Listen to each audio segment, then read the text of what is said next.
Hello, and in this episode, Luke overthinks Don't Blink.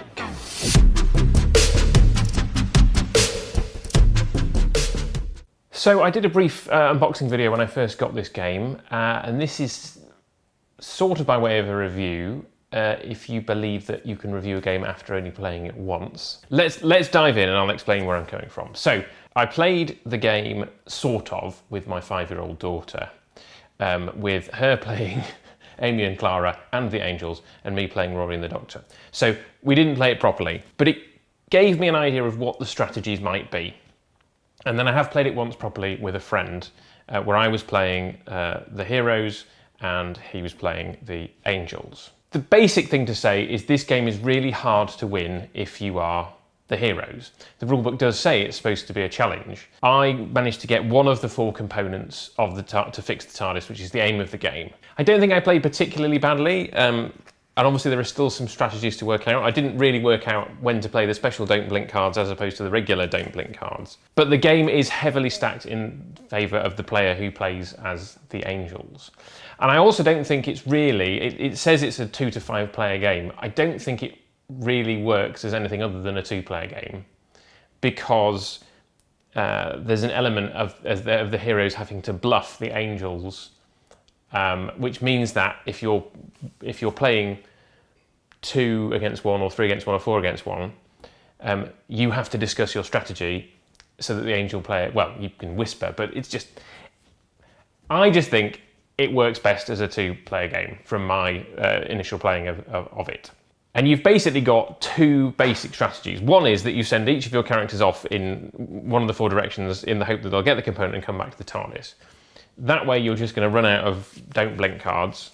So the other one is to kind of work together and mean that you don't have to use as many Don't Blink cards, because only one person has to keep their eyes open at any one time. But having said that, I only got one of the 4 components. What I'm saying is, and I'm not saying the game is impossible, because it is possible. I've seen comment on Board Game Geek, and I'll get back to that in a minute, that people have succeeded. But this is not a light game. If you want to win this game, you are going to have to invest time in playing it multiple times, possibly from both perspectives, to kind of figure out what all the strategies are. But if you want to win as the heroes, you're not going to do it straight away. And I just don't have that many people that would sit down and play this with me. Certainly my wife wouldn't, because it's not her level of kind of game. So it means finding somebody who wants to play this game with me over and over again to get to the point where we can figure out what the strategy is. So I'm not saying I want to be clear, I'm not saying it's a bad game, but I want you to know that if you're considering buying it, what type of game you're getting into. It is a highly strategic game. I mean, think chess, I suppose, in that but obviously chess is evenly matched, whereas this is asymmetrical in that the game is stacked well in the favour of the Angels over the heroes. I mentioned Board Game Geek earlier, so I've been following the game on Board Game Geek to see what the commentary is. And I'm going to link to a thread in particular in the description here, where somebody posted basically saying, am I missing something, or is it too easy for the Angels? And various people responded, including myself, going, yeah, it does seem to be too easy for the Angels.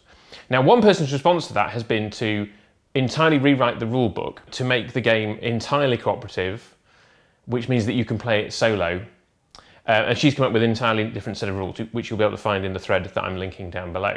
So that's an interesting way of going about it, just going, look, I don't think the game works for me in its current form, let's rewrite the rules. More recently, some people have jumped into the thread and gone, yeah, no, it is actually possible, and been quite cryptic in hinting about how one might go about succeeding in the game. That's broadly speaking my take on the gameplay. The only other thing I suppose to comment on really is thematically, does it work as a Doctor Who Weeping Angels game? And I would say, yeah, it does. Because you've got the TARDIS, you've got a spaceship, you've got the whole blink, don't blink thing. So mechanically, they've kind of thought about, well, how would that work? And what happens if you're blinking and not blinking? And there's a mechanic within the game where you can actually drag Angels. You can drag Angels with you as you move around on your turn, such that when it's the Angel turn, they might get frozen in place. The only thing about it that doesn't feel right, and this is quite a big part of how the game works, is that on any one turn, only 4 of the 8 angels are actually angels, and that changes from turn to turn. So that doesn't feel quite how the Weeping Angels work in the show, but then there have been inconsistencies over the years as to how the Weeping Angels work anyway. So I'm prepared to forgive it that.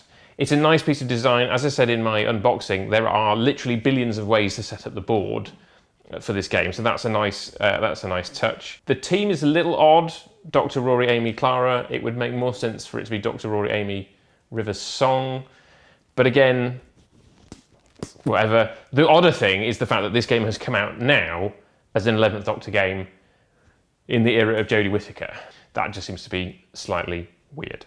In conclusion, I haven't been able to play it enough to get to grips with how it plays. And that is a slight disappointment for me. I also haven't had the time to play the altered rules that I talked about from Board Game Geek to see how it works as a solo game in that respect.